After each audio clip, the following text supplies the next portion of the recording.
Hey, welcome back to another exciting edition of the REI RockStar podcast. I'm your host, Nick Bauer, and very excited to have Mr. Frank on the call. Mr. Frank sounds condescending. Mr. Frank Ruzicka. Mr. Ruzicka. Do you like Mr. Ruzicka, or is that Frank? Please. Frank? Yeah. Frankie. Did your grandma call you Frankie? My older sisters called me Frankie. Still. Really? Five older sisters called me Nikki. Yeah. And so cool, guys. Well, REI RockStar podcast, your source for any and all advice, tips, and information on building wealth and real estate investments. Right here in the Midwest, St. Louis, Missouri. Remember, it's not about the money, it's about the freedom. Today's program is powered by the Southside Investment Club, where we talk about all things real estate and real estate investing. Meet the second Thursday of each month for our May monthly case studies and speaker series night. You can find us at the southsideinvestmentclub.com or ssiconline.com. We have bus tours, 3-day events, coaching. We have for the whole gambit to help people be successful in real estate investing. We love helping people out. It's an awesome gig for us to do. Also brought to you in part by Graphic Connections, your source for logo merchandise and mailers, and they're awesome. They're so innovative, and they have awesome pricing. Super professional, and they also know what works and what doesn't work, and they can give you a discount just by mentioning SSIC. I think it's like a 15% discount or something, so that always saves you money. Frank, you like to save money, don't you? Always. Everybody does, so that's awesome. Also brought to you in part by the Sewell Law Firm. Michael Sewell is a stud when it comes to business creation, evictions, landlord-tenant disputes, contract disputes, real estate law, things like that. He is our right-hand man here at the Southside Investment Club, and Longhorn Investments, Lawrence Hopkins, who just announced better pricing at our meeting last night. I'm going to say the points wrong or the interest rate wrong, so I'm not even going to say it because I'll probably say it wrong and then they might shoot me. But they have just become very competitive in the marketplace in St. Louis. They've always been competitive with their service and what they do for hard money and direct lending needs, but they just reduced their fees, I think 40% across the board. So that's great for us investors that are using their money for the BRRRR method and for various flips that we're doing around town.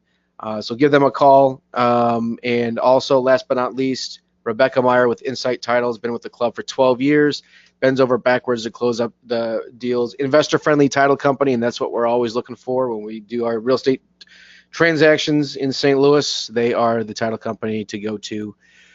We are going to talk to Frankie here, and Frank is Frank, you've been around the club here for the last couple of years. You have what do? You do loans, but you don't really do investment. Like, you're not like I couldn't come to you for a $50,000 house that needs $50,000 worth of work and it's worth $150. Exactly. So I am what's called a secondary market saleable lender, Fannie Mae, Freddie Mac, which when I first came to the club, I just wasn't sure I was applicable, right? That it was relevant. And so, we talked, and then I attended a couple meetings, and then it started to click where I have a niche. So what I don't do is I don't do gut rehabs, and I can't finance a flip. But what I can do is when you buy that house that only needs, let's say, paint, carpet, and new fixtures, and you can be in and out of that house in 6 weeks, that's where I come in really handy, because people will be knocking on the door and walking up to you while you're working on it and say, hey, I want to buy that house. How much is it going to cost? And I try to tell the members, hey, as soon as you get that walk up, say, great, you need to get pre-approved by a lender. Here's a great guy. He has a great program. Talk to Frank, and then come back and see me when the house is ready to go, and I'll give you first shot at this thing. So I do the end financing, traditional, conventional FHA, VA financing, but specifically for flippers, the conventional is where you want to be, because there's no seasoning requirement in terms of how long you as a flipper have to hold that property, whereas, like I've told the story, FHA requires 90-day seasoning, takes some of the fun out of it. Okay, so let's explain that really quick, because that's where you fit in with the club, as well as another thing that you do is if I were to buy a property and it needs a little bit of work, and then maybe I buy that with either private with Lawrence funds, or somebody like that, yeah. Or with Lawrence, absolutely. I buy the property, I put $15,000 into it, I put a tenant in there, and then I refinance that out. You could help with the refinance and get long-term rates. Fantastic. You guys, 30-year term, you can Yeah, get the so best rate for that person. yeah, buy and holds, we do all day long. Love to do those. But so going back to the original one that you asked, you find this great little house, and there's nothing really wrong with it other than it's maybe dated, and it needs to be spruced up, right? And you can be in and out of there in 6 weeks. Heck, you could maybe be out of there quicker than that with all the resources that SSIC puts in your toolbox. So you get in there and you get that house ready to roll, and you want to sell it. If it's a first-time buyer and they come in and say, hey, I'm using FHA financing with whatever bank or whatever mortgage company, there's a 90-day period from the time you closed on it to the time you enter into a new contract. You have to wait 90 days. And people are like, that's crazy. Well, it's a government rule, so there's nothing we can do about it. You come to me for our first-time home buyer program, the 321 home loan program. There is no seasoning on that. So you go in, you get that house spruced up, you put the for sale sign in it, and you got first-time buyers coming in. They put 3% down. We're going to put a $1,500 grant into the deal and a $2,000 Home Depot gift card into the deal for them. So they don't beat you up for closing costs or appliances or things like that. Yeah. It saves you money. It saves you, more importantly, having done enough rehabs, the two things that kill you are time, right? And the soft cost, interest.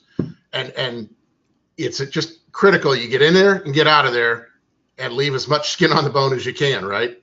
Yeah, absolutely. And that's something where, I mean, I'd probably say almost every one of the houses that we do any type of work to, the neighbors are going to come up and say, hey, what are you doing over there? What's going on? I think I might know someone. Yeah. A cousin that wants to live here, or a friend from church or whatever. So, that's, and the first thing out of your mouth is always, well, have they been pre-qualified? Have they been talking to a lender? And I really liked, and I was going to ask you about this, but you kind of mentioned it. So you have a unique product for first-time homeowners, which is you're giving a $1,500 grant. So you're basically giving that homeowner $1,500, and on top of that, they're getting a $2,000 Home Depot gift card at closing. Right. And so the grant piece is really critical, because I know my competition is so hacked off at me right now. This is not a lender credit where we're clicking up the rate and giving them a lender credit. This is a grant, so it can be used for down payment or closing, right? So it is not a lender credit where we're increasing the interest rate. This is a fair market rate product. And then we're giving them this $2,000 Home Depot gift card, which just recently I had an agent explain this to me, and it was brilliant. I never even thought about it. But he specializes in a lot of first-time buyers, and he said, I always coach my people to make sure that they have about 1% of the sales price set aside for buying the stuff they got to buy the first time. I got to buy a hose. I got to buy a trash can. I got to buy a lawnmower. I got to buy this. I got to buy that. Well, guess what? A $2,000 gift card goes a long way to buying all that stuff that you just don't think about. Maybe you can't pick it up for mom and dad, out of the garage, or get it at the lawns, the yard sale. It really helps with all that miscellaneous stuff rather than to ratchet up your credit cards after closing, because let's face it, that's going to get somebody in trouble. And I was just thinking of all the hoses that I've bought over the years. For every time I move, I get a new set of hoses, and I buy the latest contraption that'll reel them all up. And you walk out of there, you're spending $500 for 2 sets of hoses. Right.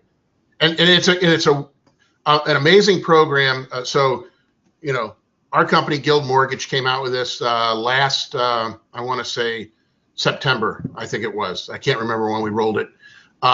So far, the company has given away $1.5 million in gift cards. I've given over $15,000 in gift cards just since the first of the year. The cool part is that we entered into this thing with Home Depot kind of on a whim, a cold call. We are going to be rolling out some new stuff with Home Depot here later in the year. That's really going to be cool.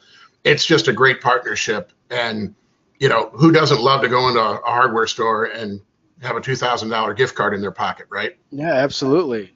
Absolutely. So so that's one thing that makes that's the one. Right, sets you out in the marketplace, first of all. But that's something that us as flippers, bringing it back to how we relate to stuff, maybe we've got a rental and we've got a tenant in there that might want to buy it, but they're worried about, oh my gosh, that'd be a great thing for that. I mean, that's really handy to have another tool in the toolbox, knowing that you have a product like that, and especially like you said, if we can find a property that doesn't need that much work, Right. but we can get in, get out pretty relatively quickly, and we know that it's going to be a first-time homeowner that buys it, I might kind of shy away from that deal if the margins are thin, because I know I got to hold it for 3 months at the very 3 minimum, months. then go into contract. So actually, I'm holding it for 4 months. That's if I find a buyer right away. But it would allow me to maybe look at the deal a little bit differently. Of like, hey, I'm really only 3 weeks of construction on this thing. I can buy it, get it ready for the new person, and then get and have special financing on this deal to attract a bunch of buyers, and they get basically $3,500 in credits, and they're not asking me for closing costs. So that's that's a beautiful thing, and I can close it up quickly at a conventional. And that, I guess, the icing on the cake is it's a conventional loan. Right. Yeah. So they're not paying PMI for the life of the loan. Yeah, if you're dealing with that 80 to 180 price tag that you're marketing to, there's no other product out there, you know. And to the extent that it can save you time and money on the flip, absolutely. The other side of it, what you alluded to, is, you know, hey, maybe you find this property that I can't finance, and you maybe go to Lawrence, maybe you have some other source of funding, and it's going to be a buy and hold. I'd love to be on the back end of that. Just closed one of those last week. They came to Lawrence initially for the financing, wrap it up at the end of the six months, and I do the, you know, traditional conventional financing on it for a buy and hold, and that works wonderful if you're going to hold it as a rental, and whether that's a single family or a 2-family or a 4-family, it doesn't really matter. So that's kind of like what you do and how you fit into the club. Let's talk about shifting gears a little bit. How have you helped some of our members? Because one of the things, you are a vendor of the club and you've been around us for a couple years. And like you said, when you first started coming around, you do normal residential loans that, you know, you didn't know if you were that good of a fit, but you came a couple of times and you realized, wow, I can actually help a lot of people out. I could be a really good resource for folks. Yeah. You really fit into that spirit of like what we really look for as a good vendor. Because, like, for instance, at our bus tours, you asked me if you could just start bringing donuts, and I'm like, yeah, that'd be great. I didn't think about providing donuts or coffee like that. And you did, and now you do it every time, and we really appreciate it. And you give out a $100 Home Depot card every time. I mean, you go above and beyond, and I know that you're trying to be Vendor of the Year for 2019. So on the, you know, I'll give you the real quick little story. And it's not always that I have necessarily the product for them, but I might have the advice for them. So I've been doing this 30 years, right? That's what I was getting at. Absolutely.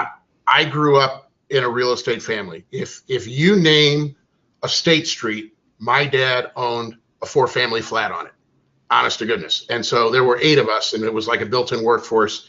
He'd take us down every Saturday to go work on the apartments, right?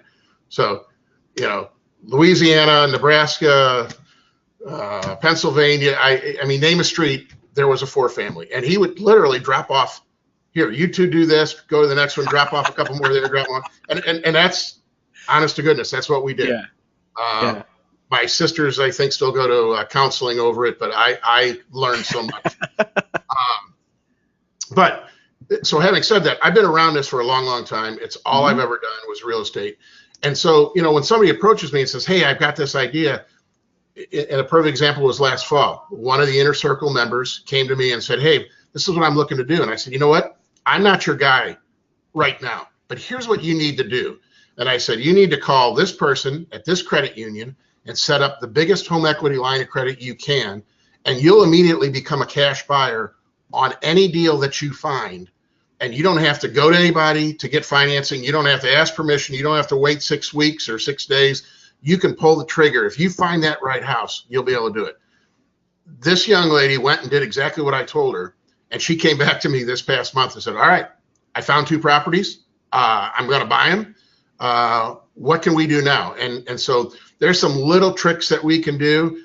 She's making some great strides simply because of advice I gave her 6 months ago that she actually followed, that didn't make me a dime, but at the end of the day, it put her in a position where she could pull the trigger when she found that right house. See, and yeah, that's Jen Barr. She's one of our members that's going nuts right now. She's just she's what she's doing, honestly, is what we tell other people to do. She's just actually doing it. Yeah. Right. And she's not scared. She's not hesitant. She's just like, oh, this is what I need to be. This is what I need to do to be successful. I'm going to do that. Why would I do anything else? Right.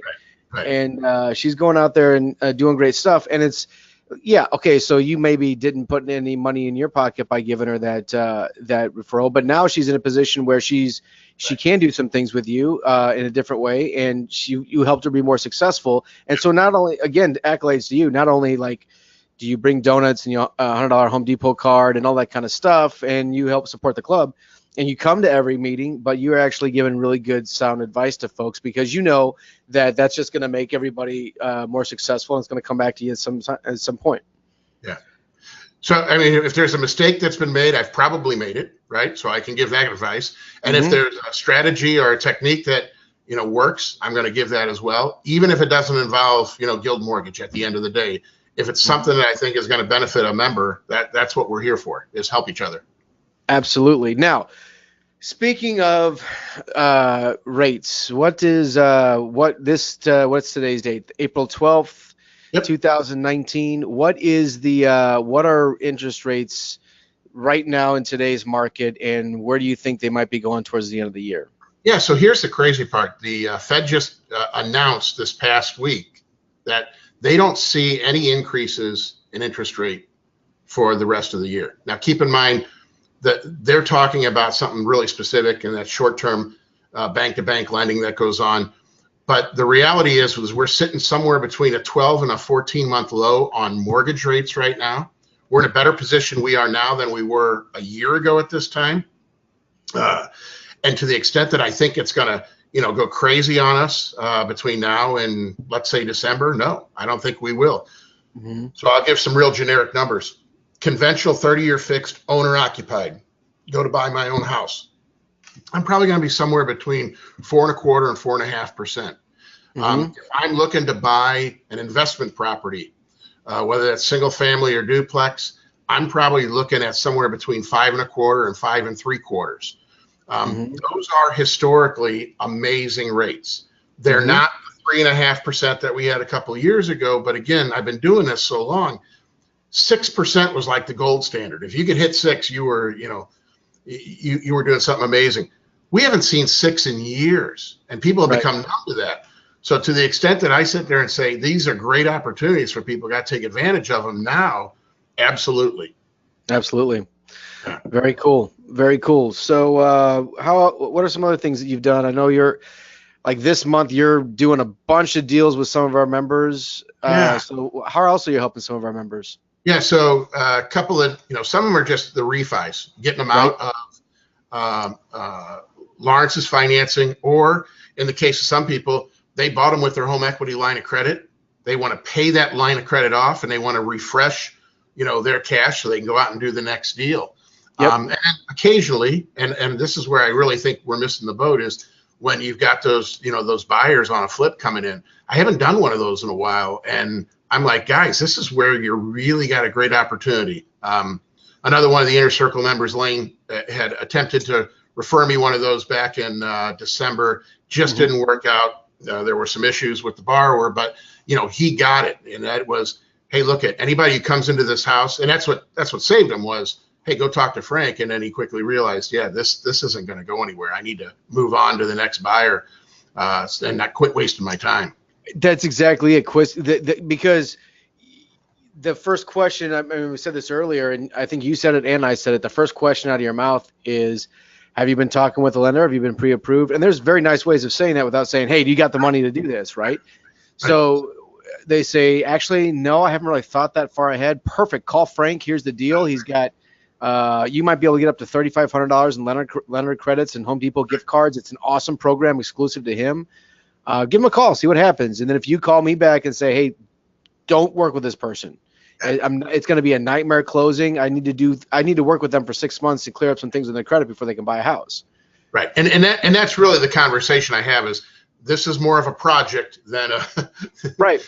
And if it's a project, you need to move on to the next deal, right? Right. Or, hey, listen, I think these people are golden. I think they've got good credit, and they've got a couple bucks to be able to do this. I think, yeah, if they're interested in the house, you should play ball with them, right? And that's really that's more peace of mind for us going into this, because now we might have a buyer that we're not have to pay any agent commissions to. We found it ourselves, and we can kind of put the deal together ourselves without having to pay commissions. And we might not have to pay closing costs or as much closing costs on that first time home buying range because of the deal that we work. So the other one, Nick, and I don't see these a lot, but we've talked about them with different members, is and you talk about it all the time, the exit strategy, right? Mm-hmm. You're in a house and you got somebody renting and they're good pay, but you just want to free up some cash and move on to the next deal. It's kind of the lease purchase. And so, especially if you're coming up on 2 years holding it, you're like, hey, I can do a 1031 exchange on this one, go on to the next property, avoid any taxes on this thing. That's kind of cool to say, all right, I've got a tenant, they're good pay, they're interested in buying a house, I want to work up a deal, get them in front of me so I can find out, okay, are they qualified to purchase? And if they are, let's try to, structure the deal that works for them, works for you. And the beauty of it is, if you do that, you've got now a timeline in front of you where you say, okay, I know that I have cash coming in 30 days, 45 days, 60 days. I can start looking now for the next deal. And the 1031 gives you some advantages there. And again, I'm not an accountant, I'm not a tax attorney, but I just know that there's good ways to move on to the next property that are tax efficient. Absolutely. That's a whole other call, but I'd be happy to have a podcast and get someone talking about that. So, hey, I guess it's now time for our wall of shame item here. And, this is my wall of shame item. Every podcast that we do, we have a little segment that is an item that we take off of our wall of shame. What's our wall of shame? Well, that is an area in our office that we have dedicated to things that we've taken out of houses that we've bought that the previous owners left behind. It's something to remind us of that house, something to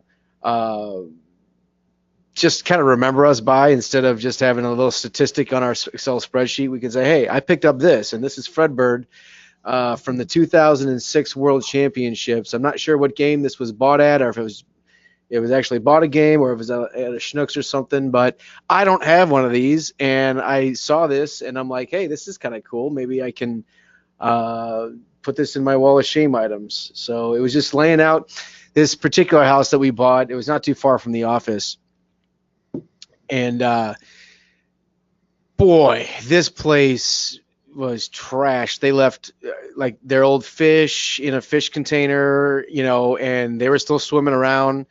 They left all kinds of weird stuff, like they left I probably should have grabbed this. They left a contraption that it was like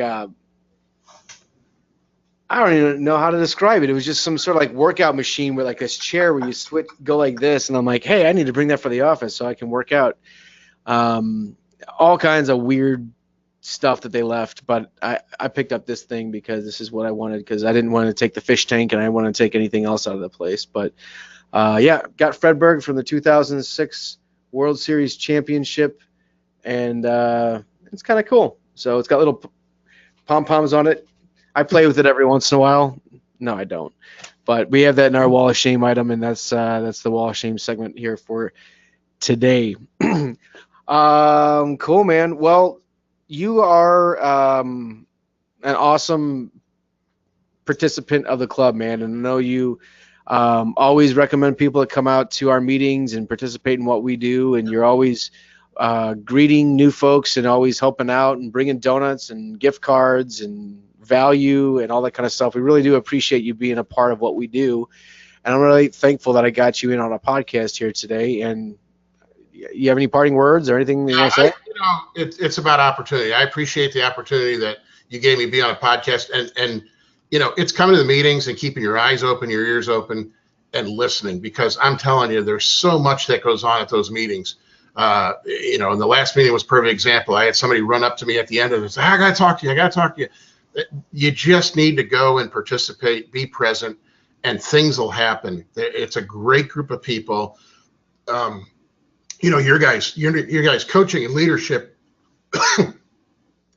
those are some amazing folks. Excuse me. I could sit there and listen all day to Craig. I mean, right.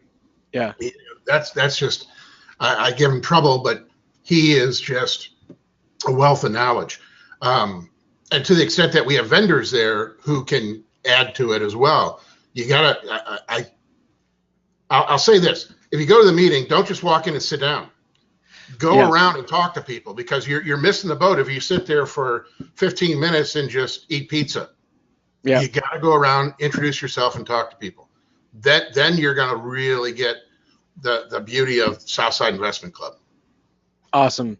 Hey, man, well, thank you for your continued support. Guys, we've put Frank's information up on the screen so you can get a hold of him. Like you said, when you first started coming around, you're like, I'm not sure if I'm a good fit. I'd love to be a part of this and participate. I'm not sure really where I fit in. And you thought about it for a couple times, and then you decided to join on up, and now you're just going gangbusters because it's not, what can this club do for me? It's, hey, how can I help other people out? Because I know that I'm going to be able to help other people as well. Absolutely. That's a great attitude to have, man. I really appreciate that. All right. Hey, I'll have the donuts and coffee ready. Awesome, man. Yeah, we got our bus tour tomorrow, so that'll be I'm excited for that. So, guys, questions, comments, and concerns, just let us know. Visit us at the southsideinvestmentclub.com or SSIC online. Frank, thanks for your time here today. This has been another edition of the REI RockStar podcast. Nick signing off. We'll see you at the top or from the top. Talk to you soon, guys. Take care.